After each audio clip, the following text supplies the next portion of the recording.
Cyber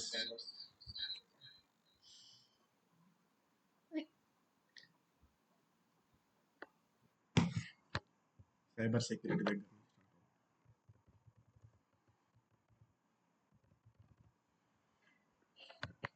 what is cyber security? దీని నుంచి మొదలవుతుంది.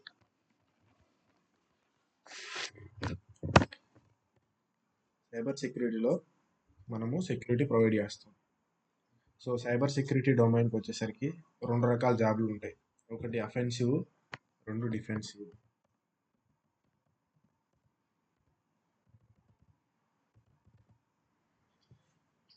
Offensive, defensive. ఓకే, అఫెన్సివ్లో వచ్చేసి అటాక్ చేస్తాం. ఏం చేస్తాం?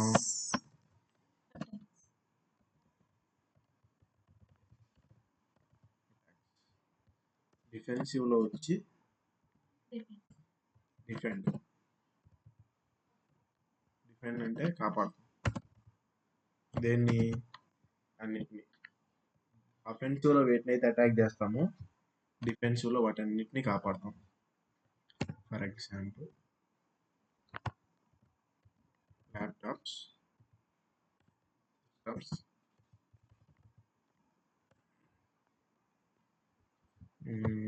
మొబైల్స్, ఆ సిస్టమ్స్లో వర్క్ స్టేషన్స్ ఉండొచ్చు, సర్వర్స్ ఉండొచ్చు, ఏమైనా ఉండొచ్చు. సర్వర్స్ని కాపాడతాము, రూటర్స్ని కూడా కాపాడతాము. రూటర్స్, వీటన్నిటిని కూడా కాపాడతాం. రూటర్ స్విచ్ అంటే ఏంటంటే ఇంటర్నెట్ కనెక్ట్ చేయడానికి యూజ్ చేసేటి రూటర్ స్విచ్. ఇవన్నీ అప్లికేషన్స్. ఏం అప్లికేషన్స్? వెబ్ అప్లికేషన్స్ అంటే వెబ్సైట్స్ని కాపాడతాం.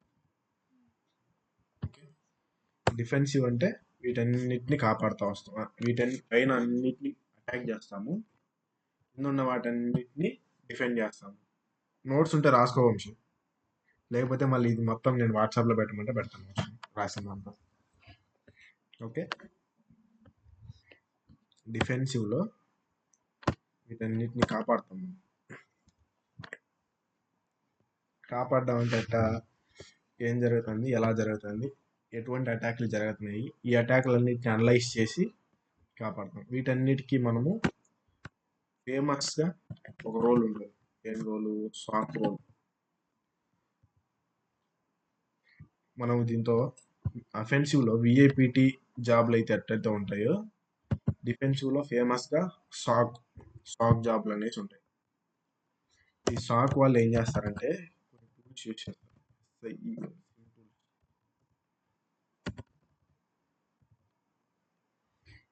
tools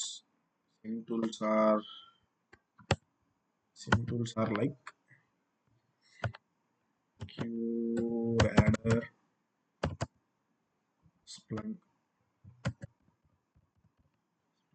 ఇలాంటి టూల్స్ అన్ని యూజ్ చేసి వాళ్ళు ఏం జరుగుతుందని యాక్టివ్గా మన ఆర్గనైజేషన్లో జరిగే ప్రతి ఒక్కదాన్ని వాళ్ళు మానిటర్ చేస్తూ ఉంటారు. ఫర్ ఎగ్జాంపుల్ మనం ఒక కంపెనీ ల్యాప్టాప్ ఉంటే కదా, ఆ కంపెనీ ల్యాప్టాప్లో మనం ఏం బ్రౌజ్ చేస్తున్నామో కూడా వాళ్ళ దాంతో రికార్డ్ అయిపోతుంది. మన సిస్టంలో ఏం బ్రౌజ్ చేస్తున్నాము, ఎలా చేస్తున్నాము అన్నీ వాళ్ళ దగ్గర రికార్డ్ అయిపోతూ ఉంటాయి. మనం ఏం చేసినా సరే వాళ్ళు చూస్తూ ఉంటారు. మనం ఏదైనా చేయకూడదు చేసినా, చూడకూడదు చూసినా వాళ్ళు వెంటనే మనల్ని కన్సల్ట్ అవుతారు. ఏం చేసినారు మీరు, ఏదో జరుగుతుంది మీ సిస్టంలో అనేసి మన దగ్గరకు వస్తారు. Okay,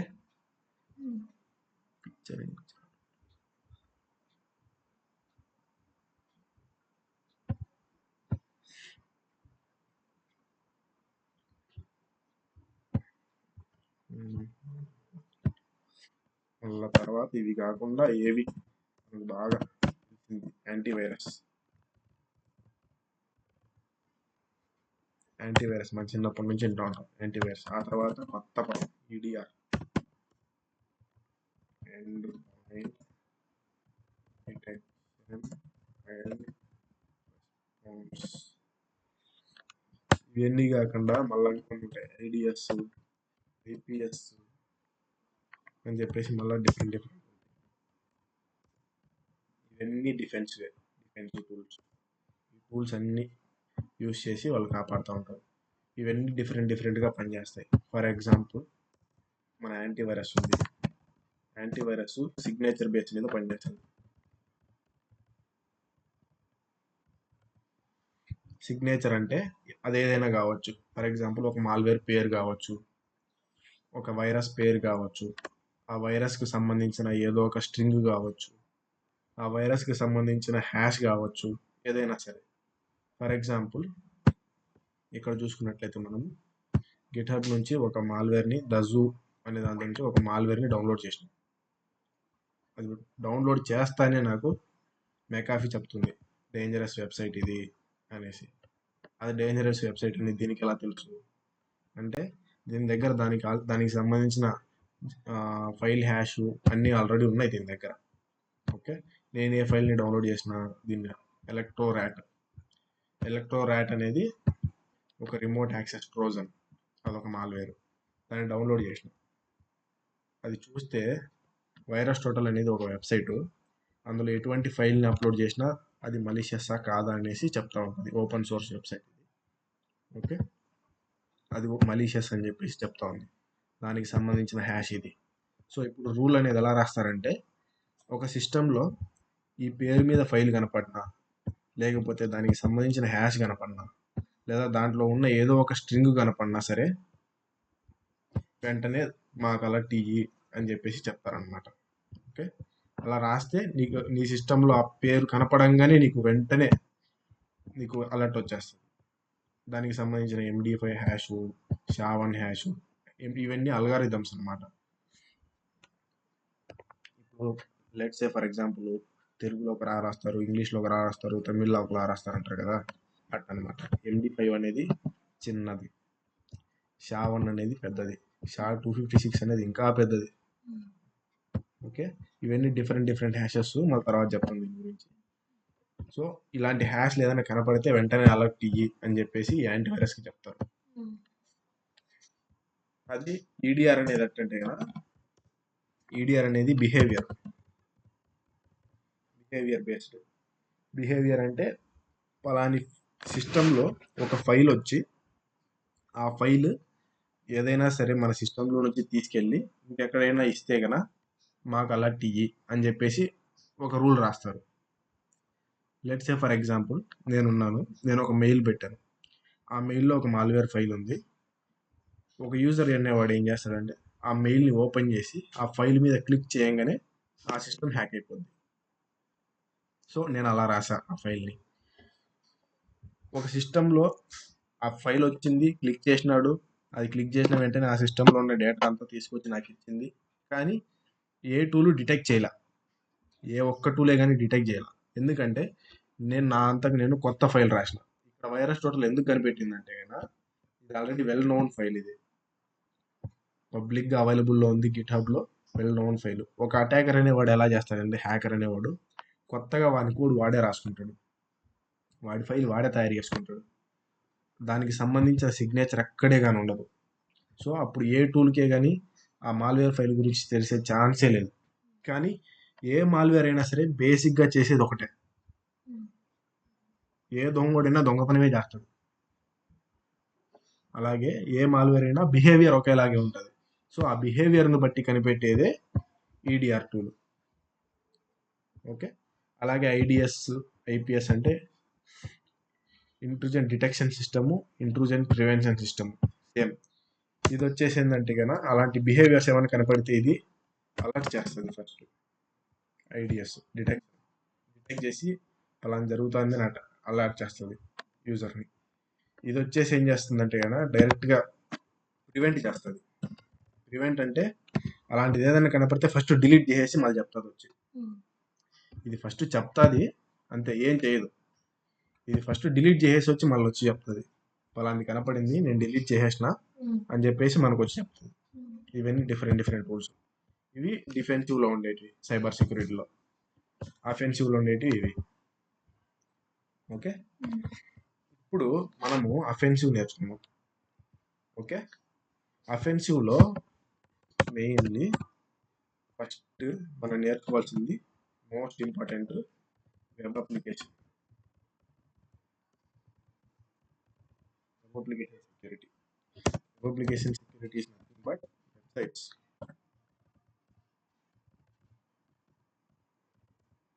website security. Okay, website security. So ఇప్పుడు వెబ్సైట్ సెక్యూరిటీ మనం చెప్తున్నామంటే వెబ్సైట్ ఎలా పనిచేస్తుందో కూడా తెలియాలి మనకు. ఫస్ట్ పాయింట్, వెబ్సైట్ ఎలా పనిచేస్తుంది, ఒక వెబ్సైట్ని ఎలా తయారు చేస్తారు, తయారు చేసినప్పుడు తయారు చేయడానికి ముందు ఏం జరుగుతుంది, తయారు చేసిన తర్వాత ఏం జరుగుతుంది, ఇదంతా తెలియాలి.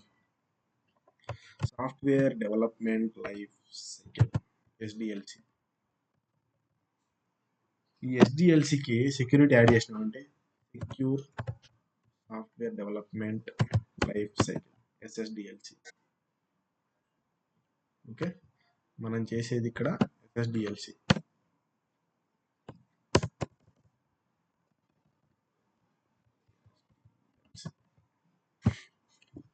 ఇక్కడ ఫస్ట్ వెబ్సైట్ని డెవలప్ చేసేటప్పుడు ప్లానింగ్, ఎగ్జిక్యూషన్, ఇవన్నీ కొన్ని స్టెప్స్ ఉంటాయి.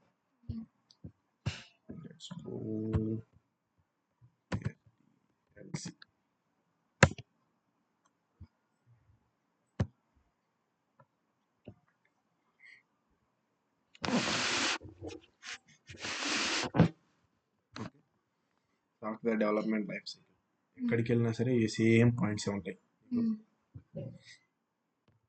ఏదో ఒక ఇమేజ్ తీసుకున్నాం.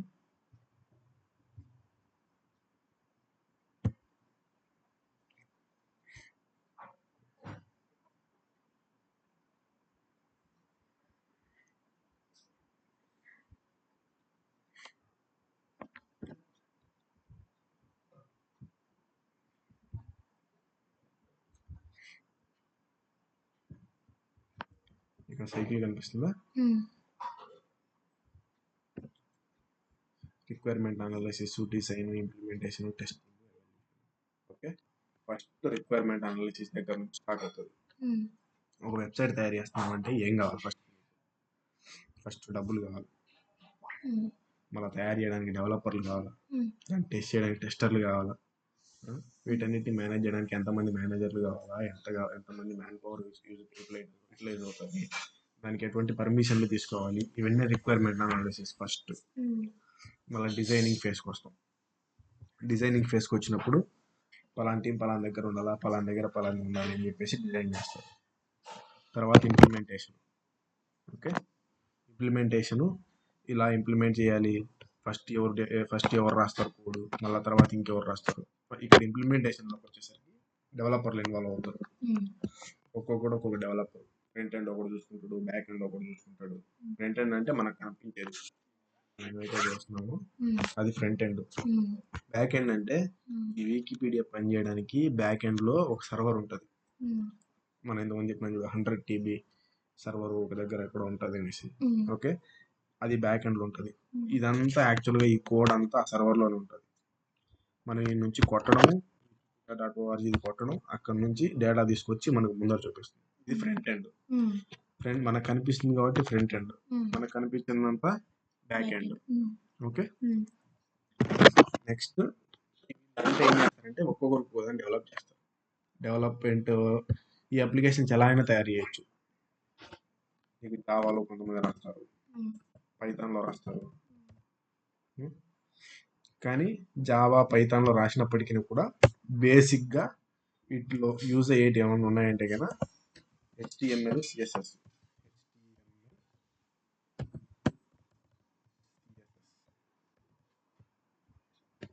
HTML అనేది ఒక లాంగ్వేజ్, CSS అనేది ఒక లాంగ్వేజ్. ఓకే,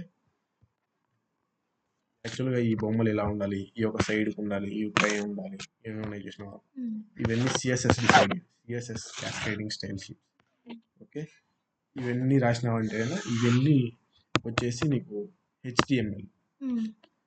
CSS లేకుండా ఓన్లీ HTML ఉంటే కనుక నీకు ఎట్లుంటుంది అంటే ఊరికే వరుసగా లైన్లో నోట్ ప్యాడ్లో రాసుకుంటూ వచ్చినట్టు ఉంటుంది.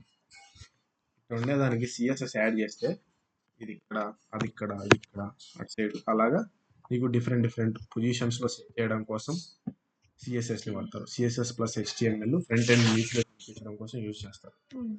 అండ్ వీటిలో జావా కోడింగ్స్ అవన్నీ వాడతారు. వాటన్నిటిని యూజ్ చేసి కొన్ని స్క్రిప్ట్స్ యూజ్ చేస్తారు. అప్పుడు నీట్గా ఇలా వస్తుంది వెబ్సైట్. ఇది ఇంప్లిమెంటేషన్లో డెవలపర్లో రాస్తారు. ఓకే, డెవలపర్లు దీన్ని రాసిన తర్వాత టెస్టింగ్కి పంపిస్తారు. టెస్టర్స్ అయినా తయారు చేసినాం పని చేస్తుందా లేదా, సో దాన్ని టెస్ట్ చేయాలి కదా. సో ప్రతి ఒక్కదాన్ని టెస్ట్ చేస్తారు వాళ్ళు. ప్రతి ఒక్కదాన్ని అంటే ఇప్పుడు ఫర్ ఎగ్జాంపుల్ నాకు ఇక్కడ ఉంది స్మాల్, స్టాండర్డ్, వైడ్, ఇప్పుడు ఉన్నాయి చూసిన view comments, tools, file, history, usage, global usage, వీటన్నిటిని ఏమంటారంటే మాడ్యూల్స్ అంటారు. ఫైల్ అనేది ఒక మాడ్యూల్, టాక్ అనేది ఒక మాడ్యూల్, రీడ్ అనేది ఒకటి. అంటే ఫైల్ లోపలనే రీడ్, ఫైల్ లోపలనే మాడ్యూల్. ఇప్పుడు టాక్ మీద పెట్టాను, ఇంకోటి ఏదైనా రావచ్చు. ఫైల్ మీద కొట్టాను, ఇంకోటి ఏదైనా రాయొచ్చు. సో అలాగా అన్ని మాడ్యూల్స్ ఒకటే రాయడు. ఇది ఒకటి రాయి, దీనికి కూడా ఒకటి రాస్తాడు, దీనికి ఇంకొకటి రాస్తాడు, దీనికి ఇంకొకటి రాస్తాడు, దీనికి ఇంకొకటి రాస్తాడు. అట్లా 10-15 మంది డెవలపర్లు కలిసి డిఫరెంట్ మాడ్యూల్స్ రాసి అన్ని మాడ్యూల్స్ని కంపైల్ చేస్తారు. అన్ని మాడ్యూల్స్ని ఒక దగ్గర కంపైల్ చేసి ఇలాంటి వెబ్సైట్ ఒకటి తయారు చేసి టెస్టర్స్కి పంపిస్తారు. ఓకే, సో ఈ హోల్ పంచాయతీలో ఇప్పుడు మధ్యలో డెవలపర్స్, ఓకే, ఇన్వాల్వ్ అయింది ఎవరు? డెవలపర్స్. వాళ్ళు ఏం రాసినాడు? రైట్ కోడ్ రాసినారు. ఓకే, వాళ్ళు కోడ్ రాసిన తర్వాత వాళ్ళు ఎవరు వచ్చినారు? టెస్టర్స్. అంటే క్యూఏ. ఓకే, టెస్టర్స్ వచ్చినారు. వాళ్ళు వచ్చి ఈచ్ అండ్ ఎవ్రీ మాడ్యూల్ అది ఏ ఫంక్షనాలిటీకి అయితే రాశారో ఆ ఫంక్షనాలిటీ ఉందా లేదా అనేసి, అది కరెక్ట్గా పనిచేస్తుందా లేదా అని చెప్పేసి రాస్తారు. టెస్టింగ్లో మళ్ళీ 2 రకాలు ఉన్నాయి, మాన్యువల్,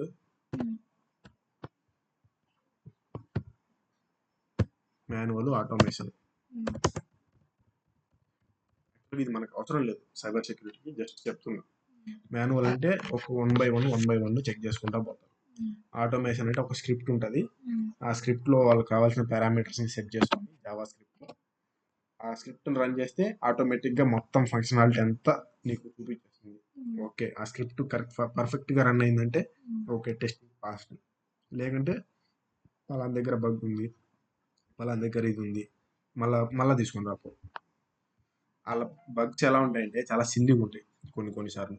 ఫర్ ఎగ్జాంపుల్ ఇక్కడ సింబల్స్ ఇచ్చినాం తీసుకుంటాను, ఏబిసిడీలు ఇచ్చినాం తీసుకుంటాను, 1 2 3 ఇచ్చినాం తీసుకుంటాను. కొన్ని దగ్గర ఫోన్ నెంబర్ అని ఉంటుంది, ఫోన్ నెంబర్ల దగ్గర ఏబిసిడీలు తీసుకుంటాం. కానీ ఫోన్ నెంబర్లలో ఏబిసిడీలు ఎందుకు ఉంటాయి? ఉండవు కదా. అది కూడా ఒక బగ్గా రైట్ చేస్తారు వీళ్ళు.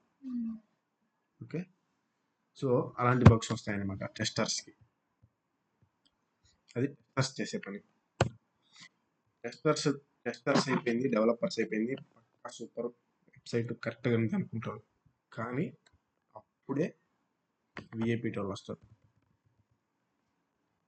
Vulnerability assessment, penetration testing.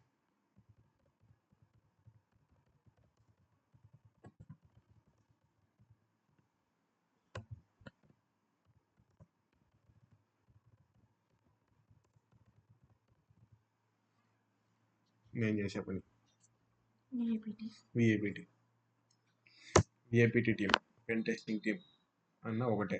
Pen testing team అన్నా, విఐపిటి టీమ్ అన్నా, సెక్యూరిటీ టీమ్ మనమే, అన్నీ మనమే సెక్యూరిటీ ప్రొవైడ్ చేసేవాళ్ళం.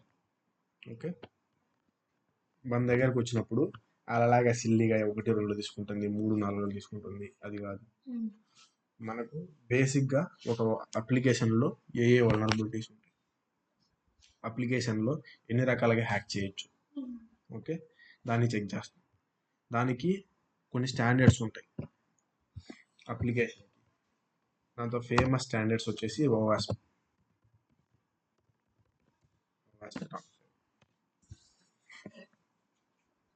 ఓవాస్ప్ అనేది అది ఓపెన్ సోర్స్ ఆర్గనైజేషన్ అనమాట.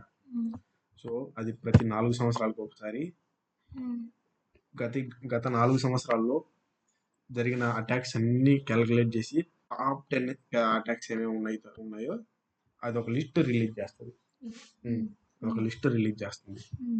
సో ఇది 2017 లిస్టు, ఇది 2021 లిస్టు. సో మళ్ళీ ఇంకో 4 ఏళ్ళు అయితే ఎప్పుడు నెక్స్ట్ ఇయర్ మళ్ళీ ఇంకొక లిస్ట్ రిలీజ్ అవుతుంది 2025కి.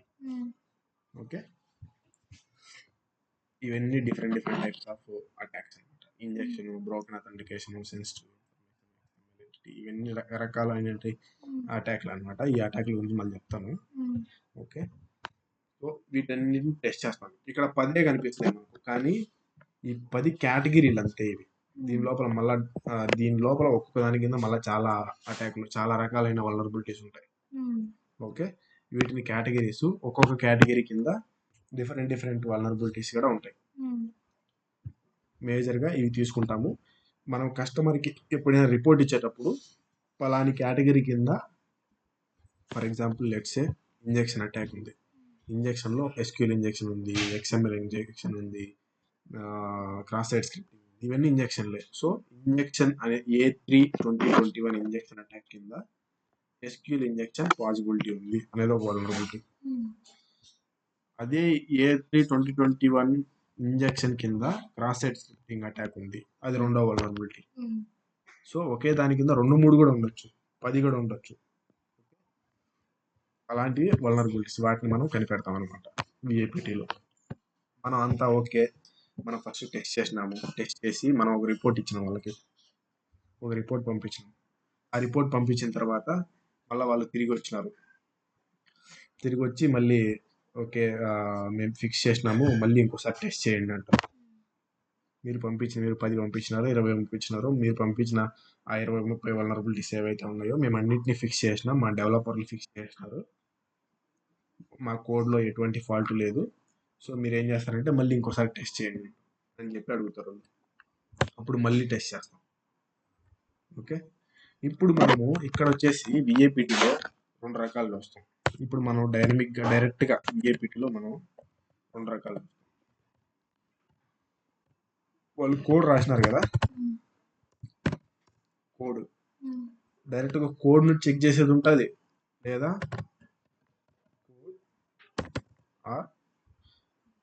డైరెక్ట్ వెబ్సైట్, ఆ రెండిట్లో ఏదో ఒకదాన్ని. కోడ్ ఇచ్చినారనుకో, మొత్తం కోడే మన చేతిలో ఉందంటే కన్నా డైరెక్ట్ కోడ్ని స్కాన్ చేస్తే కన్నా డైరెక్ట్గా వల్నరబిలిటీస్ చెప్పేస్తారు. కొన్ని టూల్స్ ఉన్నాయి, 45 టూల్స్ అనేసి, సోనార్ క్యూబ్ అనేసి కొన్ని టూల్స్ ఉన్నాయి. ఆ టూల్స్లో డైరెక్ట్గా కోడ్ వేసినామంటే ఆ టూలే నీకు డైరెక్ట్గా నీకు వల్నరబిలిటీస్ ఏమేమి ఉన్నాయో చూపించేస్తుంది, కోడ్లో వస్తుంది. ఇప్పుడు వెబ్సైట్లో అంటే ఇప్పుడు నార్మల్గా నేను చెప్పిన చూసినా ఓవాస్ప్, ఇవన్నీ మాన్యువల్గా చెక్ చేస్తాం. ఈ కోడ్ని చెక్ చేసేదాన్ని దీన్ని ఏమంటారంటే SAST అంటారు.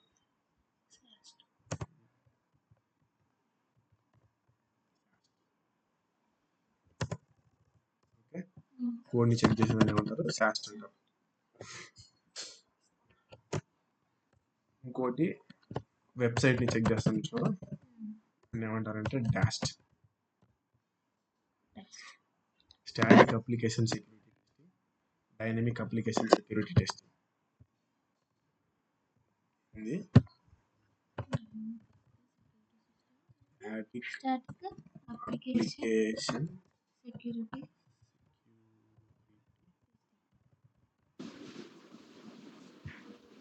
ఇది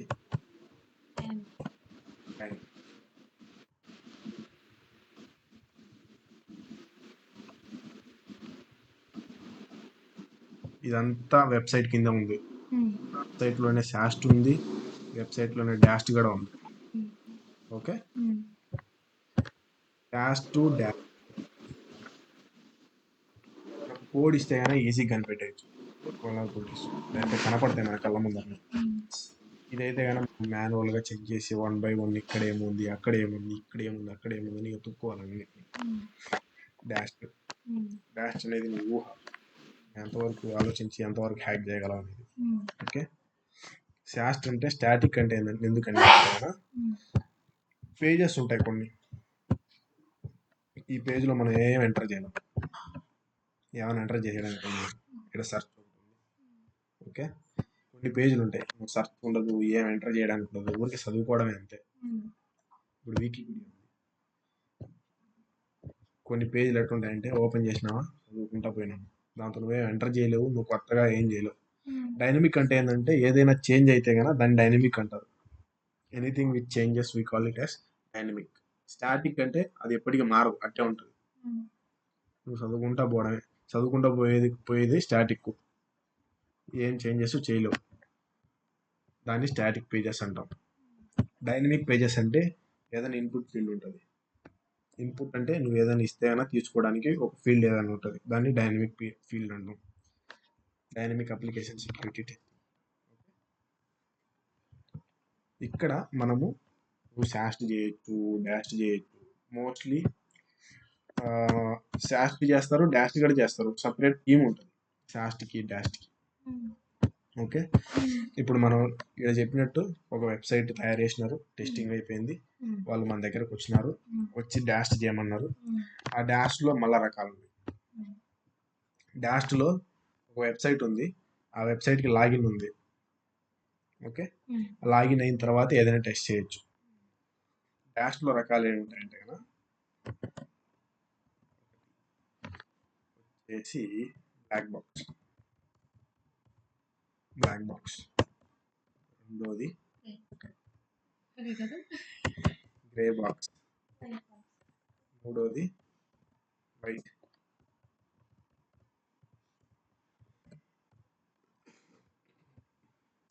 బ్లాక్ బాక్స్ అంటే ఏమి ఊరికి ఒక యూఆర్ఎల్ ఇస్తాడు, దానికి లాగిన్ క్రెడెన్షియల్స్ ఏమైనా ఉండను వాడి దగ్గర, కానీ ఏమిడు ఊరికి యూఆర్ఎల్ ఒక్కటి ఇస్తాడు అంతే.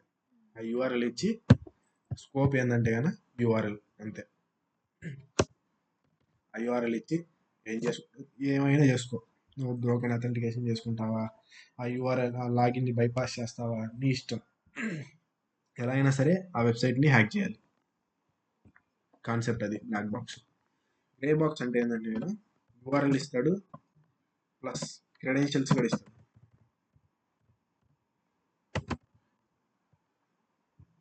ఓకే, క్రెడెన్షియల్స్ అంటే యూజర్ నేమ్, పాస్వర్డ్.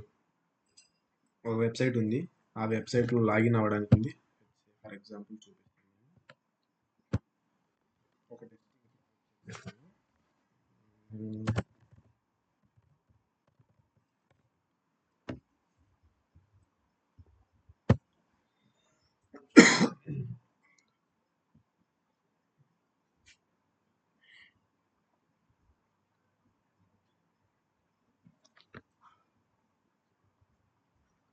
వినిపిస్తుందా వంశీ?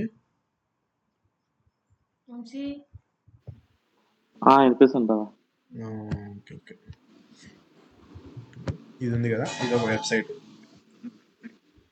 యూఆర్ఎల్ ఒకటే ఇచ్చినాడు, ఏమీ లేదు, దాన్ని హ్యాక్ చేయన్నాడు అనుకో, దాని అర్థం ఏంటంటే అది బ్లాక్ బాక్స్. దీంతో సైన్ ఇన్ కూడా ఉంది. యూఆర్ఎల్ ఇచ్చినాడు, క్రెడెన్షియల్స్ కూడా ఇచ్చినాడు అనుకో, అది గ్రే బాక్స్. యూఆర్ఎల్ మాత్రం ఇచ్చి ఏమీ లేదనుకో, దీని by default password admin.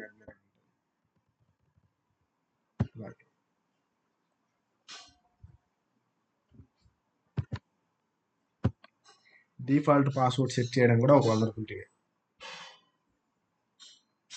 Okay, అర్థమైందా? ఇది గ్రే బాక్స్ అనమాట. వైట్ బాక్స్ అంటే నీకు ఎంటైర్ కోడే నీ దగ్గర ఉంటుంది. డాష్ అంటారు చూసినావా, డాష్ అంటే డాష్ ప్లస్ డాష్ అంటే నీకు వైట్ బాక్స్ వచ్చేస్తుంది. శాస్ట్ ప్లస్ డాష్ మొత్తం నీ దగ్గర ఉంటుంది, నువ్వు ఏం కావాలంటే అది చేస్తుంది. ఆల్ యాక్సెస్, నీ క్రెడెన్షియల్స్ ఉంటుంది, కోడ్కి ఉంటుంది, మొత్తం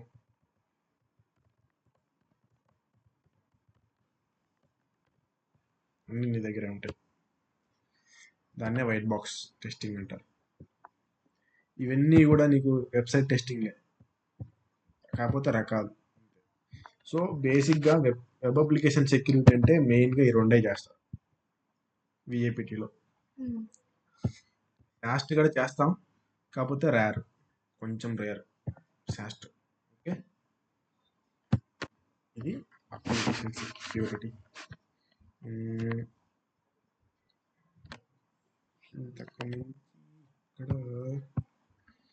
ఎక్కడ ఆగిపోయాను?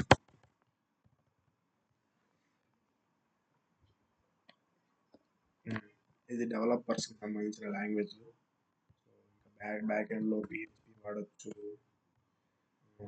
JS వాడచ్చు, జావా స్క్రిప్ట్ ఏమైనా వాడుకోవచ్చు. బ్యాక్ ఎండ్లో వాళ్ళు చాలా వాడతారు. PHP పేజ్లు, JS పేజ్లు, .NET డెవలపర్లు కూడా ఉంటారు. .NET డిఫరెంట్ లాంగ్వేజ్లు వాడి డెవలప్ చేస్తారు. దీంట్లో front end, back end. Front end, back end అంటే తెలుసు కదా, మనకు కనిపించేది ఫ్రంట్ ఎండ్, మనకు కనిపించకుండా అప్లికేషన్ వెనకాల ఉన్నది బ్యాక్ ఎండ్. ఓకే, ఇది బేసిక్గా సైబర్ సెక్యూరిటీ గురించి. అఫెన్సివ్ అంటే ఇది, డిఫెన్సివ్ అంటే ఇది. సో ఇవన్నీ తెలియాలంటే కనుక అప్లికేషన్ అనేది ఎలా వర్క్ అవుతుంది అనే దగ్గర ఉన్నాం కదా. ఓకే, డెవలపర్స్ ఉన్నారు, టెస్టర్స్ ఉన్నారు, మన దగ్గరకు వచ్చినారు, టెస్ట్ చేయమన్నారు, టెస్ట్ చేసినాము. టెస్ట్ చేసిన తర్వాత వల్నరబిలిటీలో ఒక 10-20 వాళ్ళకి ఇచ్చినాము. వాళ్ళు మళ్ళీ పోయి వాళ్ళ డెవలపర్లకు చెప్పి ఫిక్స్ చేసినారు ఆ 10-20ని. మళ్ళీ తిరిగి మన దగ్గరకు వస్తారు రీటెస్ట్ చేయమని. మేము అన్ని ఫిక్స్ చేసినాము, మీరు ఇంకోసారి రీటెస్ట్ చేసి రిపోర్ట్ ఇవ్వండి అంటారు. మనం మళ్ళీ చెక్ చేస్తాం. మనం ఇచ్చిన 10-20 అయితే ఏమైతే ఉన్నాయో ఆ 10-20 ఉన్నాయా లేదా అని చెప్పి మళ్ళీ చెక్ చేస్తాం. 10-20 లేవనుకో, వాళ్ళు ఇచ్చినటువన్నీ లేవనుకో, అన్ని క్లోజ్ చేసినాం అనుకో, క్లోజ్డ్ అని చెప్పి రిపోర్ట్ ఇస్తాం. లేదనుకో, లేదు ఇవి మళ్ళీ ఓపెన్ ఉన్నాయి, మళ్ళీ రాపండి అని చెప్తాం. ఓకే, బేసిక్గా ఈ టెస్టింగ్లు అనేవి ఎట్లా జరుగుతాయంటే కదా, మా కంపెనీలో ఎట్టుందంటే కదా, ఫస్ట్ ఒక కంపెనీ వచ్చిందనుకో, 45 రోజుల లోపల మళ్ళీ ఆ కంపెనీ తిరిగి వస్తుంది, ఒక ఫ్రీ టెస్ట్ చేస్తాం. ఫ్రీ రీటెస్ట్ ఒకటి, మళ్ళీ రెండో ఫ్రీ రీటెస్ట్ చేయాలంటే డబ్బులు అడుగుతాయి. ఫ్రీ టెస్ట్ ఎప్పుడైనా ఒకటే ఫ్రీ, రెండోది వస్తే మళ్ళీ బిల్లింగ్ వేయాలి మళ్ళీ దానికి. ఓకే, మనం అన్ని టెస్ట్ చేసి application okay, perfect, okay tested అని చెప్పేసి మన కంపెనీ దగ్గర నుంచి సర్టిఫికేట్ వచ్చిందంటే అప్పుడు వాళ్ళు దాన్ని ప్రొడక్షన్లోకి పంపిస్తారు. ప్రొడక్షన్ అంటే ఆన్లైన్లోకి పంపిస్తారు, ఎవరైనా వాడుకోవచ్చు. అప్పుడు అంతవరకు టెస్టింగ్ ఫేజ్లోనే ఉంటుంది. దాన్నే ఎన్విరాన్మెంట్ అన్న,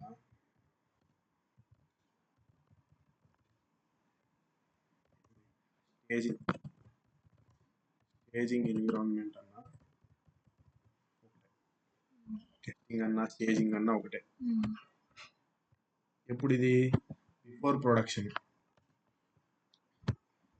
టెస్టింగ్ అంతా అయిపోయిందంటే డైరెక్ట్గా నెక్స్ట్ ప్రొడక్షన్. ఇంకా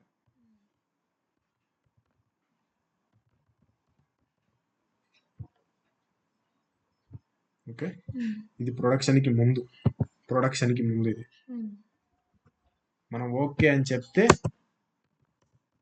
అప్పుడు ప్రొడక్షన్లోకి పంపిస్తారు దాన్ని. పబ్లిక్ యూజ్ చేసుకోవచ్చు ఆ వెబ్సైట్ని, అంతవరకు యూజ్ చేసుకోవాలి కానీ. ఇది సెక్యూరిటీ, అప్లికేషన్లో సెక్యూరిటీలో చేసేది మనం. ఇంకా ఈ గ్యాప్లో మనం చేయగలిగినవి ఏమున్నాయి సెక్యూరిటీ ఫీచర్స్ అంటే, మోస్ట్ ఆఫ్ ద వల్నరబిలిటీస్ దీనికి డిఫరెంట్ టూల్స్ యూజ్ చేస్తాం. మోస్ట్లీ మనం బర్ప్ సూట్ అని దగ్గర కనపడుతుంది చూడు, ఈ టూల్ బర్ప్ సూట్ టూల్ వాడతాము ఎక్కువగా. ఈ టూల్ ఒకటే వాడతాం. ఇంకా మనం కావాలంటే ఎన్మ్యాప్ టూల్ వాడతాము,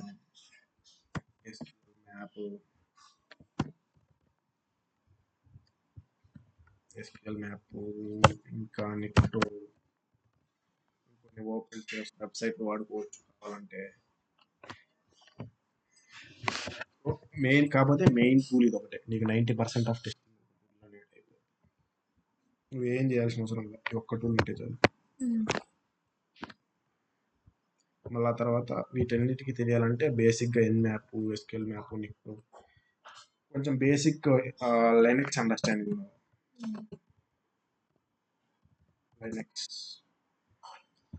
లైనక్స్ బేసిక్. మేము వచ్చేసి అటాకర్లు అందరూ విఐపిటి నేర్చుకునే అటాకర్లు అందరూ ఖాళీ లైనక్స్ వాడతారు. ఖాళీ లైనక్స్. నేను ఖాళీ లైనక్స్ని వర్చువల్ బాక్స్లో దాని లోపల ఒక ఖాళీ లైనక్స్ని రన్ చేస్తాను.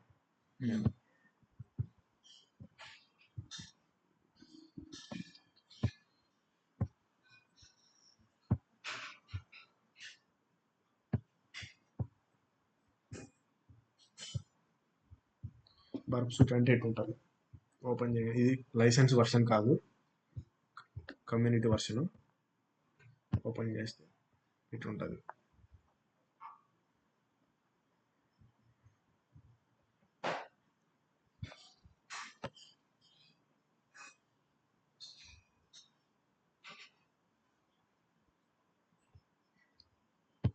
ఇక డిఫరెంట్ ట్యాబ్లు ఉంటాయి, డాష్ బోర్డ్, టార్గెట్, ఇవన్నీ మళ్ళీ తర్వాత చెప్తాను ఒకరోజు. దీంతోనే ఒక బిల్డ్ బ్రౌజర్ కూడా ఉంటుంది. మనం కావాలంటే బయట ఎక్స్టర్నల్ బ్రౌజర్ని కూడా దీన్ని కాన్ఫిగర్ చేసుకోవచ్చు, లేకపోతే దీని లోపల ఉండే బ్రౌజర్ని వాడుకోవచ్చు కూడా.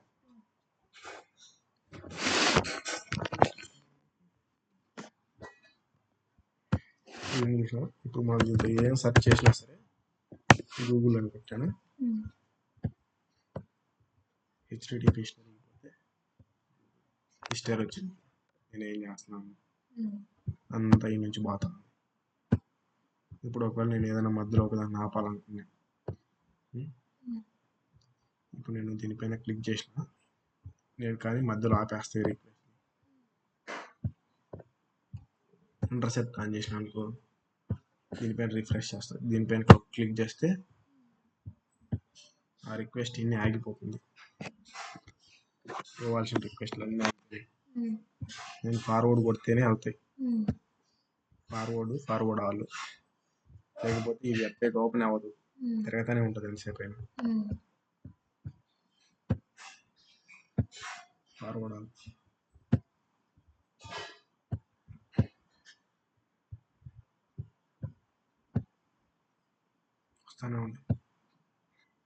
వస్తూనే ఉంటాయి, పోతా అంటే వస్తూనే ఉంటాయి. ఎందుకంటే గూగుల్ కదా, ఎక్కువ వస్తాయి.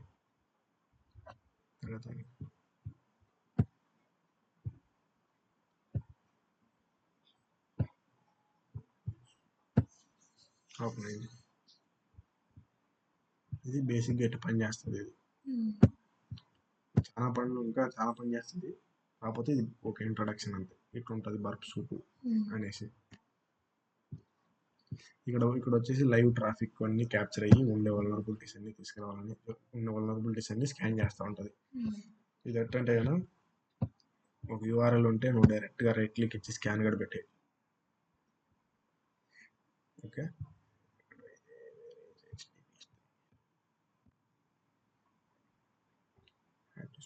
ఇందులో రావట్లేదు స్కాన్ అనేసి. ప్రొఫెషనల్ వర్షన్లో స్కాన్ అని డైరెక్ట్గా ఉంటుంది. ఇందులో రావట్లేదు కమ్యూనిటీ ఎడిషన్ కాబట్టి. ప్రొఫెషనల్ వర్షన్ వేసినప్పుడు చూపిస్తుంది.